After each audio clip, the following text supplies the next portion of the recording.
A new Jurassic theropod has been discovered.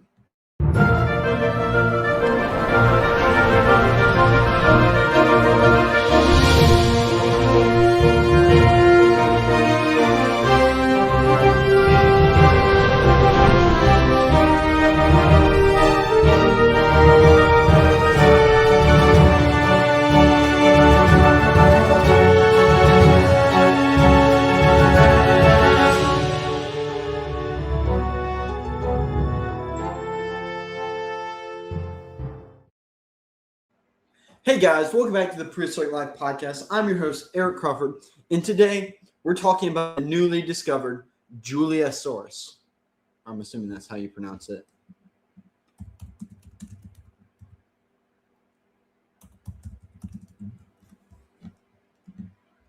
Yeah, Juliasaurus. That's how I figured it was pronounced.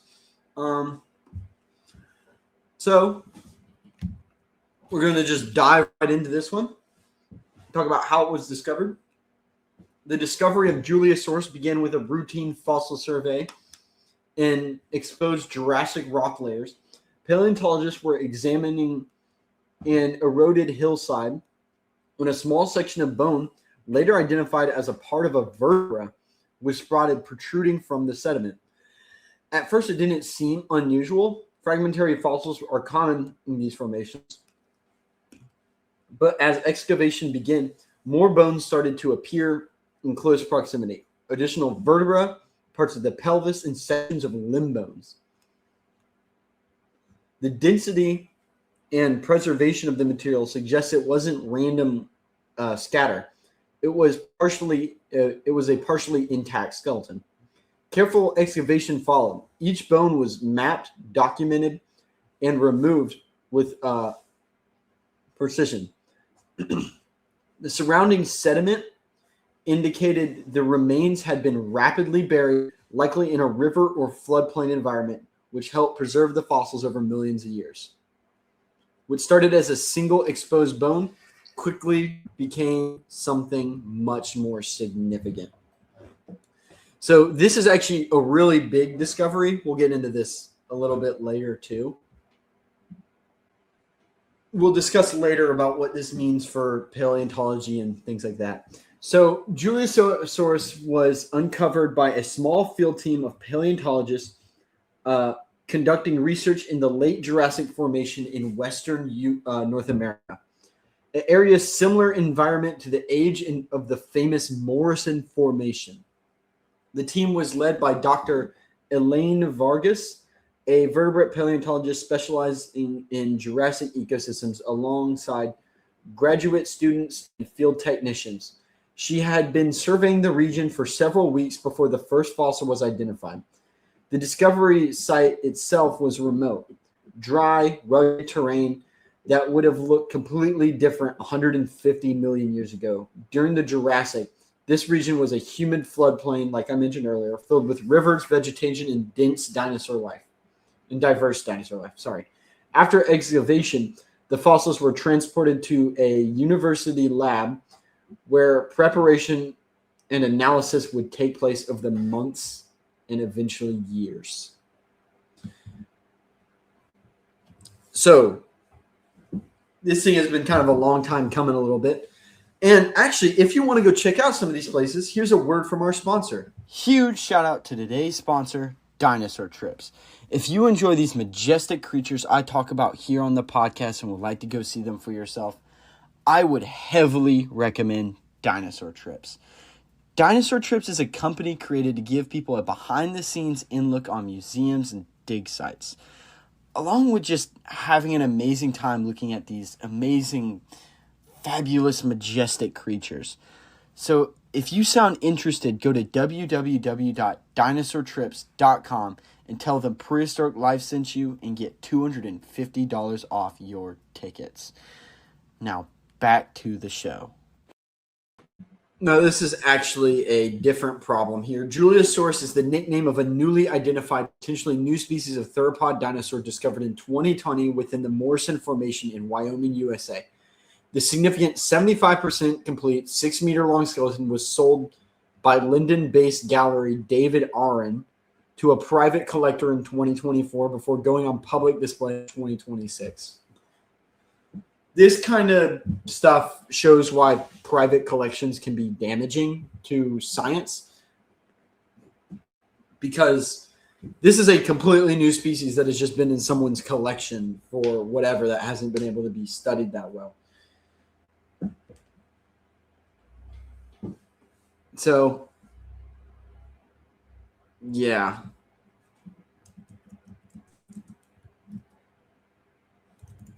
So about the dinosaur, we have. Sorry, I just had to confirm something real quick because this image doesn't do it justice. Juliosaurus is to have been a medium-sized herbivorous dinosaur living during the late Jurassic period, around 150 million years ago. I would have honestly never guessed that, because all of these images look a lot more like Allosaurus than it does a herbivore, which is very surprising that I'm seeing a lot of stuff saying it's a herbivore.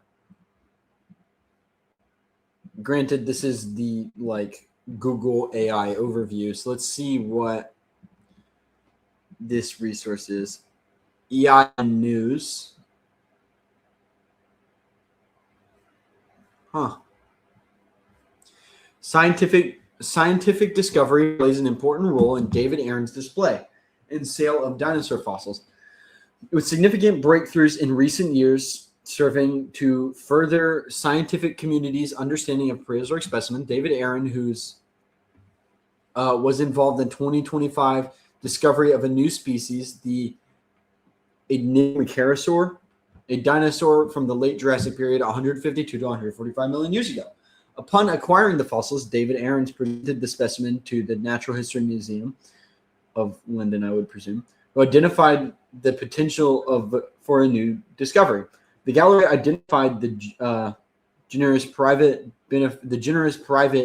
benefactor to purchase and donate the fossils to the museum, enabling the scientific revelation. Previous considered a Nanosaurus, researchers at the museum confirmed the fossil was a new species of two-legged herbivore. Juliosaurus, while being on display, is a Discover Museum Wonder exhibit from the 3rd of April 2026 to the 1st of November 2027 at Holly Trees Museum, Colchester. The exhibition will be ticketed. For more information, visit the Holly Trees, whatever. If you really want to go check it out. But that's actually very interesting. There's a Facebook picture. Let's see if we can get a different picture in there then. This thing actually is a herbivore, considering what its head looks like. I mean, look at those teeth. Those don't really scream herbivore to me, but sure, why not? Based on the skeletal structure, it likely walked on four legs and fed on low-lying vegetation. Its limb proportions suggest it was built for steady movement rather than speed, making it well-suited for life in river valleys and floodplains. What makes Juliosaurus unique, I'm starting to think this isn't Juliasaurus, which is really weird. Unless they didn't find the skull and this is a reconstruction. And speed, making it well suited for life in the river valley and floodplains. What makes Juliosaurus unique is a combination of anatomical features. Its vertebrae show structural difference from known specimen, and its pelvis and limb bones indicate a distinct evolutionary path. While it shares similarity with other herbivorous dinosaurs of the time, it doesn't fit neatly into any previously identified genus. The combination of familiar and unique traits is what ultimately led scientists to classify it as a new genus. So I really don't know if this is Juliasaurus or not. Let's go to the Holly Tree Museum Instagram page. Let's just because this is where it's on display, so this has to be it, right? Like, that does not look like a herbivore.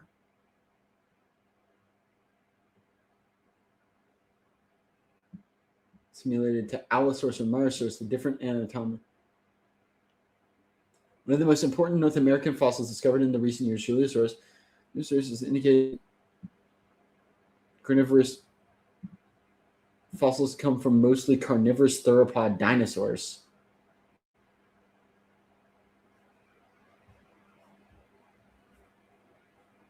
So I don't know if it is herbivorous or not. People keep saying it's herbivorous, but this does not give me herbivorous vibes.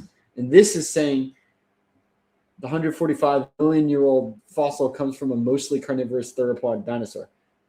Medium-sized theropod.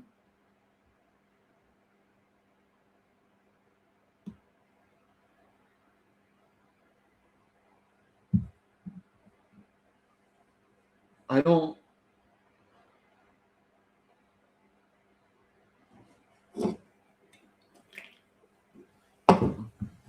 If it's carnivorous, it's carnivorous. If it's a herbivore, apparently it's a herbivore.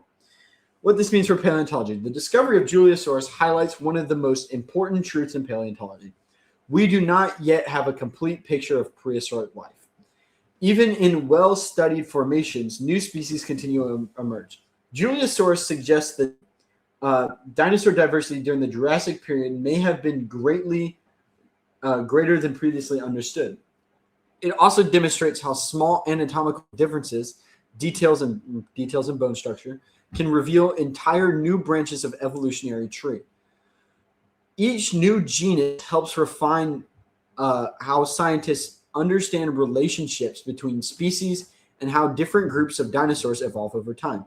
In short, discoveries like this do not add a new name, don't just add a new name, they reshape the bigger picture. This shows more diversity in the Morrison Formation, one of my personal favorite formations. So I'm super excited for this thing. And I really hope I get the chance to see it in my life. But the cool thing about this is you can have some museum level quality reconstructions ordered from our... If you follow my account, you probably like dinosaurs, fossils in the prehistoric world. And if you have ever shopped for fossils, you'll see that a lot of them have some very high prices, rightfully so, because they are usually one of a type specimen. Then you go look for casts, and you see a lot of these low quality casts going around, so you just don't know what to do. You either have to buy something super expensive or something super low quality. Enter dinosaur skeletons. Dinosaur Skeletons specializes in creating museum quality replicas of prehistoric life and is renowned for its highly detailed reconstructions. Founded by a professional paleo artist with over a decade of experience in the collectibles industry, they are dedicated to providing enthusiasts, collectors, and institutions with the opportunity to own magnificent, lifelike prehistoric replicas. Each creation is crafted with exceptional care and attention to detail. This means they are highly accurate to their source material, super high quality, and museum grade level quality. This is probably the closest you could get to bringing home a museum exhibit. They're also fairly affordable for the accuracy and quality put into it, which also means they make great gifts for birthdays and holidays for that collector or dinosaur enthusiast you know.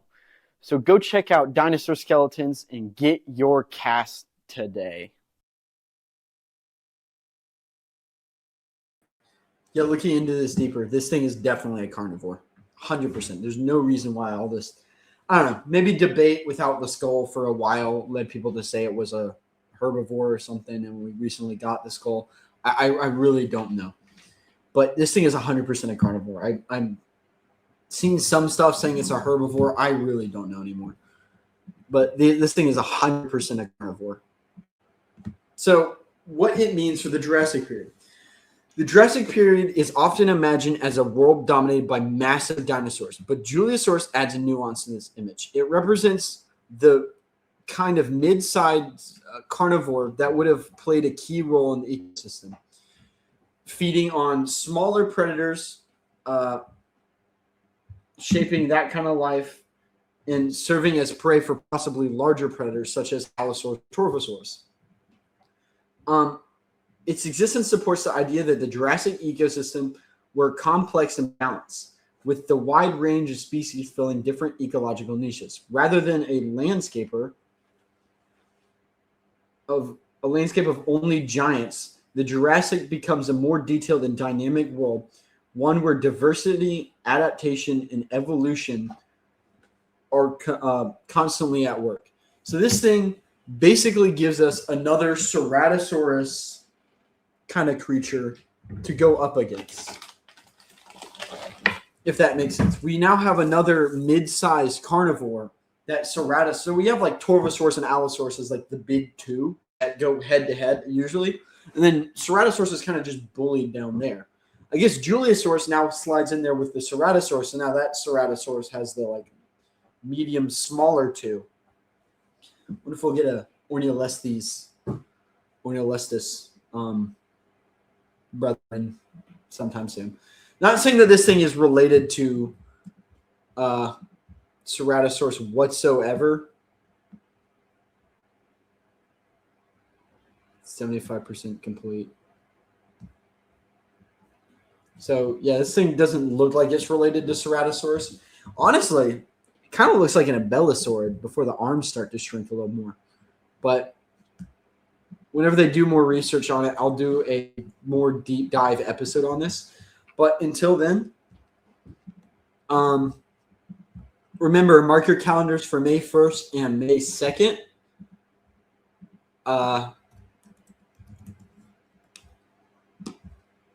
Because we do have Prehistoric Live coming up. I'll show you how to get there if you go to the prehistoriclivepodcast.com. You can click on Prehistoric Live and it will take you there. We have 8 amazing speakers, technically 9, but there's 2 in the dinosaur skeleton scene. And not to mention, we have a bunch of amazing, gracious sponsors. And we have an amazing giveaway set up. So please remember to get your tickets. I hope to see a bunch of you there. I hope you all enjoyed this episode. I think I'm seeing why a lot of people haven't talked about this dinosaur yet. I'll keep an eye on Juliasaurus and see what more stuff comes out of that and potentially do some update episodes. But that's all from me for right now. And I hope you all have a great afternoon, morning, evening, or night. I'm your host, Eric Crawford. This has been the Prehistoric Live Podcast. And remember, keep it prehistoric. Goodbye.